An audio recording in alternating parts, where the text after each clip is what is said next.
Vraiment très chaud. La situation est toujours tendue dans l'est de la République démocratique du Congo. Les rebelles de l'AFC M23 continuent à renforcer les rangs sur le terrain. Ce n'est pas vraiment quelque chose que les gens vont ignorer, mais non. Plus de 900 soldats nouvelles recrues sont venus pour renforcer les rangs sur le front dans les troupes de l'AFC M23. Maintenant, pourquoi l'AFC M23 envoie-t-il de nouvelles recrues sur le terrain? Qu'est-ce qui se passe au juste?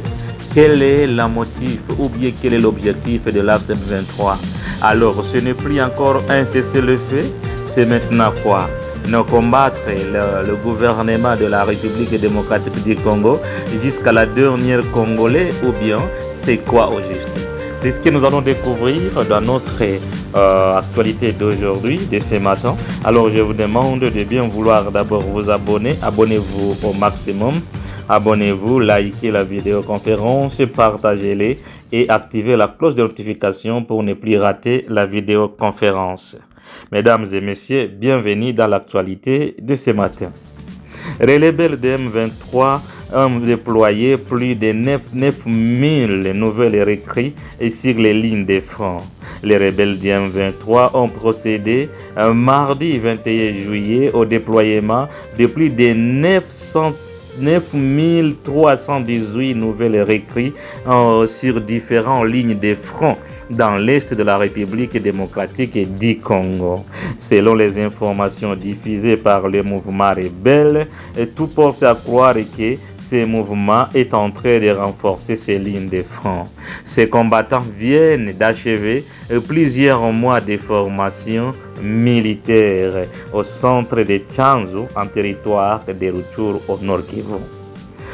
Au cours de la cérémonie marquant la fin de cette formation, le général autoproclamé Sultan Makenga a exhorté les nouvelles recrues à faire preuve de discipline, de courage et de détermination afin de renforcer les positions de la rébellion et de poursuivre les opérations militaires contre le gouvernement congolais. Il a notamment évoqué la situation sécuritaire dans le haut plateau de Minembwe et ses environs pour justifier cette mobilisation.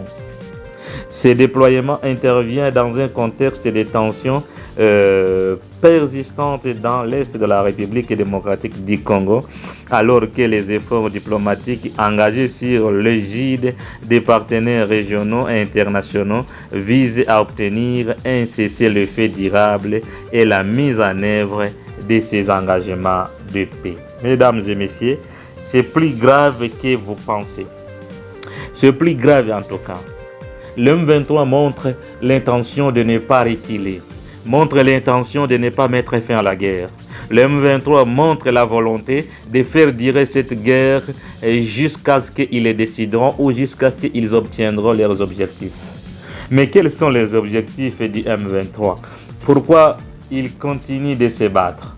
D'abord, ils veulent voir le président de la République démocratique du Congo sortir à la fauteuil gouvernemental. Et ils ne veulent pas voir Félix Antoine Tshisekedi comme président. Pour eux, Félix Tshisekedi n'est pas un président digne des Congolais. Il faut qu'il quitte à la présidence. Et ce n'est pas autre chose. Ils sont en train de réclamer un gouvernement fédéraliste. Ou fédéralisme, je veux dire. Pour eux, non, tous les biens vont à Kinshasa. Pourtant, c'est l'Est qui produit beaucoup de biens, beaucoup de minéraux. Mais tous les pourcentages vont vers Kinshasa. Vous imaginez seulement dans l'Est du pays, dans la province du Sud Kivu ou Nord Kivu, tout ce qu'on récolte, 60% va à Kinshasa. Et les 40%, c'est ce que le gouvernement de Kinshasa laisse au gouvernement provincial pour qu'il paye les employés de l'État, pour qu'il paye tout ce qui peut être payé au niveau national. Donc, qui gagne beaucoup? Le gouvernement de Kinshasa gagne beaucoup. Même les gouverneurs du site Kivu n'avaient pas le droit d'engager les créateurs ou bien les exploiteurs, ceux qui viennent exploiter les mines ou de l'or en République démocratique du Congo. Un système avait été mis en place, d'abord qu'il faut passer par Kinshasa. Là, tu trouves directement tes documents. Une fois trouvé tes documents de permission ou d'autorisation d'exploitation, tu vas maintenant au site Kivu. Là, tu signes avec le gouverneur qu'on te donne l'autorisation d'exploitation. Et là, maintenant, tu commences à exploiter. Mais 60% de tes revenus vont aller vers Kinshasa. C'est ce qu'il faisait avec le Bandron. Bandron donnait 60% au gouvernement congolais. Mais avec 40% qui restaient dans la main de Bandron, Bandron parvenait à payer tous les employés qu'il employait. Et ils étaient mieux payés. Faire fonctionner son boulot, acheter des carburants pour des camions citernes qu'ils utilisent, faire même des moyens de transport donc il rendra facile, système avec 40%. Et alors, il s'est demandé, mais avec 60%, que fait le gouvernement de Kinshasa? Ce n'est pas pour réhabiliter des routes, ce n'est pas pour aider la population, ce n'est pas pour sauver la population de la misère, ce n'est pour rien. Maintenant, c'est quoi au juste? Que faisaient les 60%?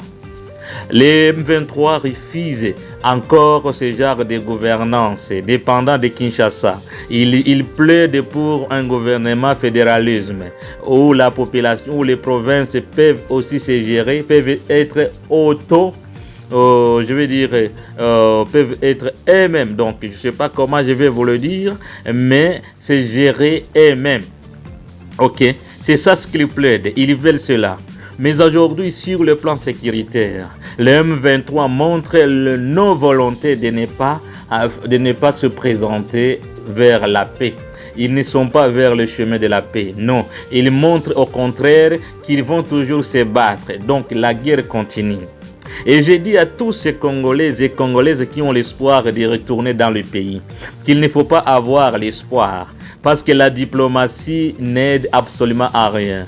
Aujourd'hui, nous sommes en train de participer sur un changement dramatique dans l'histoire de la politique de la République démocratique du Congo, où nous voyons les confessions religieuses se rangent du côté du président. Et voilà, nous voyons une partie de l'opposition qui était comme une partie forte au pays, C64, est déjà aussi du côté du président de la République. Le même parti qui a essayé d'accuser le président de briguer le 3e mandat. Mais qu'est-ce qui se passe au juste?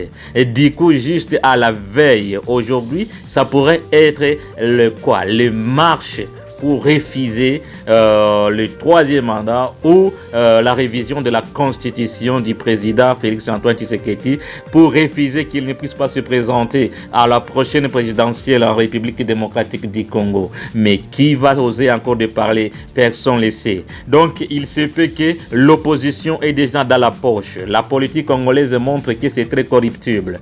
Si le président de la République lui-même essaie de corrompre l'opposition, alors la corruption peut s'appliquer partout. Alors qui va empêcher la corruption? Mesdames et messieurs, voyons les choses dans le bon sens. Le pays est en train de souffrir et de partir en fumée. Le pays, le Congo, est en train de partir en fumée. Et il faut que les pompiers se soulèvent pour éteindre ce feu, parce que sinon, le pays va brûler. La plupart des gens retournent vers Sauvons le Congo, le parc Sauvons le Congo de Joseph Kabila. Mais est-ce que réellement c'est vraiment fiable? Vous imaginez lorsque les gens commencent à dire qu'ils aiment le Sauvons le Congo, pourtant ils ont refusé Kabila parce que Kabila est du côté du M23. Aujourd'hui, maintenant, à cause de la déception des C64, ils commencent à se tourner vers lui. Ça, alors, c'est quelque chose de grave. Du côté, le M23 est en train de renforcer.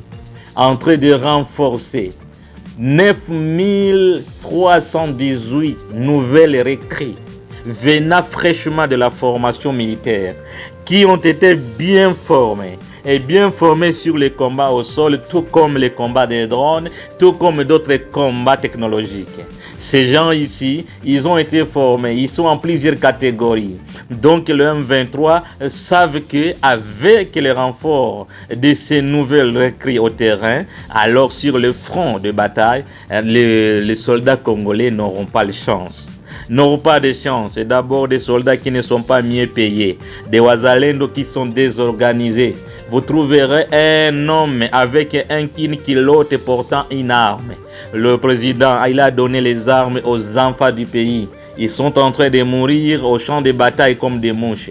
À Fizi, beaucoup de soldats congolais sont en train de fuir. Fuir quoi? Les drones en provenance du Rwanda.